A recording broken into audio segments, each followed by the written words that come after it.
கர்த்தருடைய பரிசுத்த நாமத்திற்கு மகிமை உண்டாவதாக. இன்று ஆதியாகமம் 39ஆம் அதிகாரம் 1 முதல் 23 வசனங்களில் இருந்து காரிய சித்தியுள்ளவன் என்ற வேத வார்த்தையை மையமாக கொண்டு தியானிக்க போகிறோம். இந்த அதிகாரத்தில் என்ன வேத வார்த்தை உள்ளது என்பதை சுருக்கமாக காண்போம். யோசேப்பு எகிப்துக்கு கொண்டு போகப்பட்டான். அங்கே பார்வோனுடைய பிரதானியும் தலையாரிகளுக்கு அதிபதியுமாகிய போத்திபார் என்பவன் அவனை விலைக்கு வாங்கினான். கர்த்தர் யோசேப்போடு இருந்தார், அவன் காரிய சித்தி உள்ளவனானான். கர்த்தர் யோசேப்போடு இருக்கிறார் என்றும் அவன் செய்கிற யாவையும் கர்த்தர் வாய்க்கு செய்கிறார் என்றும் எஜமான் கண்டு தனக்கு உண்டான யாவற்றையும் அவன் கையிலே ஒப்புவித்தான். கர்த்தர் யோசேப்பின் நிமித்தம் அந்த எகிப்தியன் வீட்டை ஆசீர்வதித்தார். யோசேப்பு அழகான ரூபமும் சௌந்தரிய முகமும் உள்ளவனாயிருந்தான். சில நாள் சென்ற பின் அவனுடைய எஜமானின் மனைவி யோசேப்பின் மேல் கண் போட்டு அவனுடைய தவறான முறையில் நடந்து கொள்ள முயற்சிக்கிறாள். ஆனால் யோசேப்போ, நான் இத்தனை பெரிய பொல்லாங்குக்கு உடன்பட்டு தேவனுக்கு விரோதமாய் பாவம் செய்வது எப்படி என்றான். அவள் நித்தம் யோசேப்போடு இப்படி பேசிக்கொண்டு வந்து ஒரு நாள் அவனுடைய வஸ்திரங்களை பற்றி பிடித்து எடுக்கிறாள். இதனால் யோசேப்பு ஓடிவிடுகிறான். பின்பு எஜமான் வீட்டுக்கு வருமளவும் யோசேப்பினுடைய வஸ்திரத்தை தன் கையிலே வைத்துக் கொண்டு, உன் வேலைக்காரன் இப்படி எனக்கு செய்தான் என்று யோசேப்பின் மீது குற்றம் சுமத்தினார். இந்த வார்த்தைகளை கேட்ட எஜமான் யோசேப்பை பிடித்து சிறைச்சாலையிலே ஒப்புவித்தான்.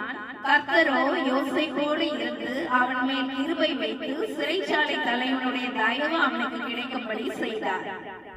இந்த அதிகாரத்தில் நாம் பார்க்கும் பொழுது கர்த்தர் யோசேப்போடு இருந்தார், அவன் காரிய சித்தி உள்ளவனானான். ஆம் பிரியமானவர்களே, காரிய சித்தி உள்ளவர்கள் எப்படிப்பட்டவர்களாய் இருப்பார்கள் என்றால், முதலாவது எதையும் சகிக்கும் தன்மை உடையவர்களாய் இருப்பார்கள். இரண்டாவது, தனக்கு கொடுக்கப்பட்ட வேலையிலே கண்ணும் கருத்துமாய் அவற்றை செய்ய முற்படுவார்கள். மூன்றாவது, எவற்றை கண்டும் அஞ்ச மாட்டார்கள். இப்படிப்பட்ட குணாதிசயங்களை உடையவர்களைத்தான் நாம் காரிய சித்தி உள்ளவர்கள் என்று கூற முடியும். இந்த பிரபஞ்சத்தில் வாழ்கின்ற நமக்கு இப்படிப்பட்ட குணாதிசயம் காணப்படுகிறதா? சிந்திக்க வேண்டும். ஒரு சிறு நிகழ்வு நமக்கு பிடிக்காமல் நடைபெற்றால் அதற்கு உடனே கோபம், எரிச்சல் உண்டாகிறது. ஒரு வேலை செய்ய வேண்டும் என்றால் இதை நாளை பார்த்து கொள்ளலாம் என்ற சோம்பேறித்தனம் உண்டாகிறது. ஒரு சிறு பிரச்சனை நமக்கு நேரிட்டால் ஐயோ என்ன நடக்குமோ என்ற பயம் உண்டாகிறது. இப்படிப்பட்டவர்களோட கர்த்தர் இருக்கவும் விரும்ப மாட்டார். எந்த ஒரு காரியத்தையும் நாம் துணிந்து நின்று செயல்பட்டால் எடுத்த காரியத்திலே வெற்றி காண முடியும்.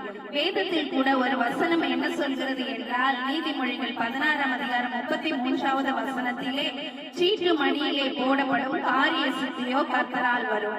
ஆம், கர்த்தர் யோசேப்போடு இருந்தார், அவன் காரிய சித்தி உள்ளவனாய் இருந்தான். இந்த உலகத்தில் வாழ்கின்ற நம்முடனும் கர்த்தர் இருக்க வேண்டும் என்றால் சகிப்புத்தன்மை, கடமையில் உறுதி, எதற்கும் அஞ்சாமை, இம்மூன்றையும் நாம் கடைபிடித்து வாழும் பொழுதுதான் கர்த்தர் நம்முடன் இருப்பார். நாமும் காரிய சித்தி உள்ளவர்களாய் வாழ முடியும்.